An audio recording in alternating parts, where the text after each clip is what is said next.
ఒకానొక నాడు ఇంద్రుడు ఒక అరణ్య ప్రాంతమునందు తిరుగుతున్నాడు. ఎందుకు తిరుగుతున్నాడు అంటే ఆయన సురాపానము చేసి రంభతో కలిసి విహరిస్తున్నాడు. విహరిస్తున్నటువంటి సమయంలో అటుగా దుర్వాసో మహర్షి వస్తున్నారు. ఆ వస్తున్నటువంటి వారిని చూసి ఆయన మహాబ్రహ్మజ్ఞాని శంకరాంశ సంభూతుడు. ఆయనకి నమస్కారం చేశాడు. ఆయన చుట్టూ ఉన్నటువంటి పరివారం కూడా దేవేంద్రుడిని కుశలం అడిగి ఆయన్ని ఆశీర్వచనం చేశారు. ఎంతో సంతోషంగా దుర్వాసో మహర్షి ఆయన చేతిలో ఒక పారిజాత పుష్పం ఉంది. ఆ పారిజాత పుష్పం ఈయన కృష్ణ భగవానుడి దగ్గరికి వెళ్ళినప్పుడు కృష్ణుడు ఇచ్చాడు. మహానుభావ, ఈ పారిజాత పుష్పాన్ని స్వీకరించండి అని. అది భగవంతుడి పాదముల మించి వచ్చింది. దీన్ని ఈశ్వర నిర్మాల్యము అంటారు. ఈశ్వరానుగ్రహం. లక్ష్మీదేవి ఎక్కడుంటుందంటే అందులోనే ఉంటుంది. ఆయన ఏం చేశాడంటే మదోన్మత్తుడై ఉన్నాడు. సురాపానం చేసి పువ్వు తీసుకున్నప్పుడు దానికి ఒక లక్షణం ఉంటుంది. కళ్ళకద్దుకుని వాసన చూసి పక్కన పెట్టాలి. ఆయన ఏం చేశాడంటే ఆ మదోన్మత్తుడై ఉన్న కారణం చేత ఆ పువ్వు తీసి ఐరావతం మీదకి విసిరాడు. నేను చాలా మందిని చూస్తుంటాను. ఏదో దేవాలయానికి ఎడతారు కారు వేసుకుని. వెళ్ళిన తర్వాత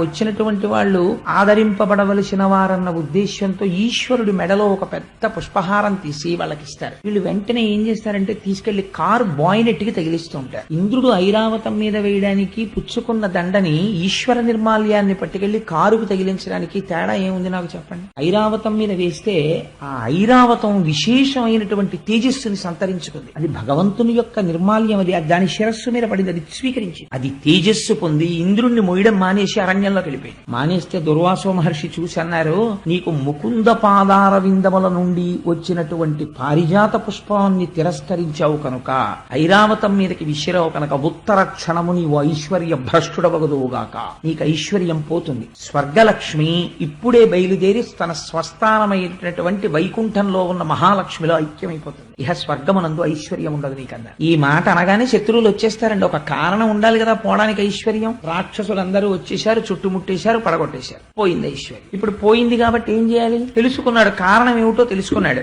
ఏది చెప్పాలన్నా ఆయనే చెప్పాలి. అన్ని విషయాలు తెలుసున్నటువంటి పెద్ద ఆయన చతుర్ముఖ బ్రహ్మగారు. అది పెద్ద తలకాయ, మహానుభావుడు, పూజనీయుడు. అందుకని ఐశ్వర్యాలన్నీ తొలగిపోయినటువంటి వారై దేవతలు తేజస్సు కోల్పోయిన వారై అరణ్యములు పట్టి తిరుగుతూ ఒకనాడు చతుర్ముఖ బ్రహ్మగారి దగ్గరికి వెళ్లి ప్రార్థన చేసి, అయ్యా నేను ఇలా ప్రవర్తించానని దూర్వాసుడి కాళ్ల మీద పడి ఏడ్చాడు. చతుర్ముఖ బ్రహ్మగారి కాళ్ల మీద పడి ఏడ్చాడు. నా ఐశ్వర్యం తొలగిపోయింది, మళ్ళీ ఎలా వస్తుంది నాకు ఐశ్వర్యం అని. అంటే బ్రహ్మగారు అన్నారు, ఆయన కూడా ఇంద్రుడు చెప్పినటువంటి మాట విని నువ్వు ఖండకావలంతో ప్రవర్తిస్తూ ఉంటావురా. అప్పుడప్పుడు ఒకసారి బృహస్పతి జోలికి వెళ్ళావు, ఇవాళ దుర్వాసో మహర్షి జోలికి వెళ్ళావు. పోదు ఐశ్వర్యం, పోయి తీరుతుంది. ఇప్పుడు నీకు మళ్ళీ ఐశ్వర్యం ఎక్కడి నుంచి రావాలి? మళ్ళీ ఆ పద్మనాభుడి యొక్క అనుగ్రహంతో రావాలి. కాబట్టి నీకోసమైనా నేను ఎవరిని ధ్యానం చెయ్యాలి? ఆయననే ధ్యానం చెయ్యాలి.